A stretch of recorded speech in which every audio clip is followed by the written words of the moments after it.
Assalamualaikum warahmatullahi wabarakatuh. Saya Nadia Khotrunada yang akrab disapa dengan Nadia, dengan yang terakhir 070. Halo semuanya, jadi di sini aku mau membahas dan menganalisis video TikTok atau konten TikTok yang sudah saya upload pada 10 Oktober kemarin, yang berisikan tentang mengkampanyekan tentang fenomena campur kode, di mana banyak khususnya anak muda sekarang suka sekali mencampur bahasa Indonesia dengan bahasa asing, khususnya bahasa Inggris. Tujuan saya untuk membuat video ini sebenarnya simpel, yaitu untuk mengajak kalian semua lebih sadar pentingnya menjaga bahasa Indonesia di era sekarang. Di video itu, saya memperkenalkan diri terlebih dahulu dengan menyapa penonton dengan gaya santai biar lebih dekat. Saya ngomongin gimana kebiasaan campur kode ini sering banget dipakai, kadang tanpa sadar itu bisa ngurangin rasa bangga kita terhadap bahasa sendiri. Jadi nilai utama dari video yang sudah saya buat yaitu untuk mengajak kalian tetap menggunakan bahasa Indonesia dengan baik dan benar tanpa harus kehilangan gaya atau tren masa kini. Saya ingin agar anak muda khususnya sadar kalau memakai bahasa sendiri itu bukan hal yang kuno, tetapi justru keren, karena kita menghargai identitas bangsa. Berdasarkan analisis melalui kolom komentar, video ini mendapat respon positif dan memicu pertanyaan. Ada beberapa pertanyaan dari publik. Beberapa komentar setuju dengan pesan video yang sudah saya buat, seperti komentar, "Wah, bener nih, setuju banget nih, videonya sangat bermanfaat ya, betul banget nih Kak." Seperti itu. Ada juga yang menanggapi dengan pertanyaan seperti, bagaimana cara menjaga agar Indonesia tetap digunakan dengan baik di era modern, dan bagaimana dengan anak Gen Z yang susah dibilangin. Terus saya menjawab dengan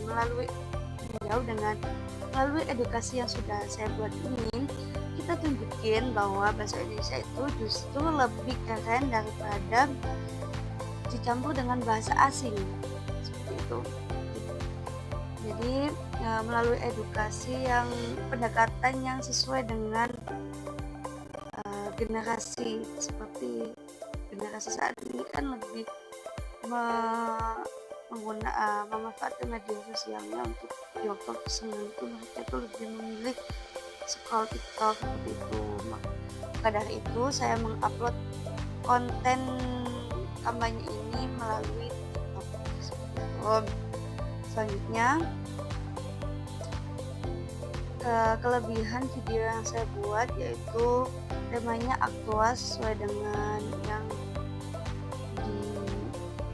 sesuai dengan file yang sudah dikirim oleh dosen dan relevan dengan kehidupan sehari-hari anak muda. Pesan nasionalisme bahasa tersampaikan dengan ringan, tidak menggurui, karena saya aktif membalas komentar. Jadi interaksi dua arah kita. Komentar positif dan diskusi sehat menunjukkan audiens engage dan menghargai pesan saya. Gaya penyampaian yang saya lakukan yaitu dengan santai, ekspresif, dan cocok dengan platform TikTok. Tetapi dari video yang sudah saya buat pasti ada kekurangan dalam visual.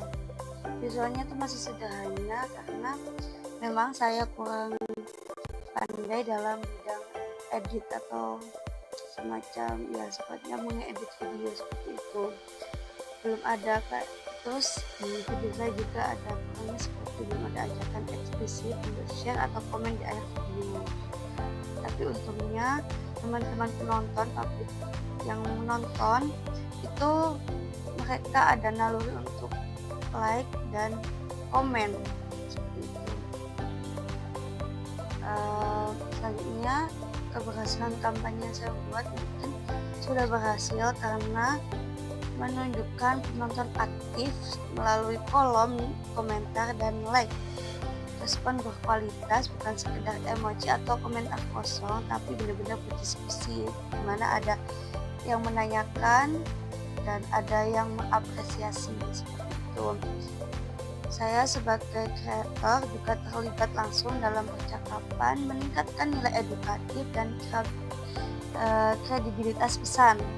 Walaupun belum viral secara angka ya, karena memang cuma ada 700-an penonton kalau nggak salah. Video ini tuh berhasil secara nilai dan fungsi kampanye sosial, yaitu membangun kesadaran dan refleksi di kalangan Gen Z tentang pencampuran bahasa atau campur kode seperti itu. Secara keseluruhan, saya merasa video ini cukup berhasil sebagai kampanye kecil tentang penggunaan bahasa Indonesia dengan baik dan benar, tanpa bercampur dengan bahasa asing, khususnya bahasa Inggris. Saya senang sekali karena pesan yang saya sampaikan melalui konten saya menjadi bahan diskusi positif di kolom komentar. Lewat pengalaman ini, saya belajar kalau konten edukasi juga bisa dikemas secara ringan dan tetap meaningful. Kedepannya, saya ingin terus membuat konten yang tidak cuma informatif saja ya, tapi juga kreatif dan menginspirasi.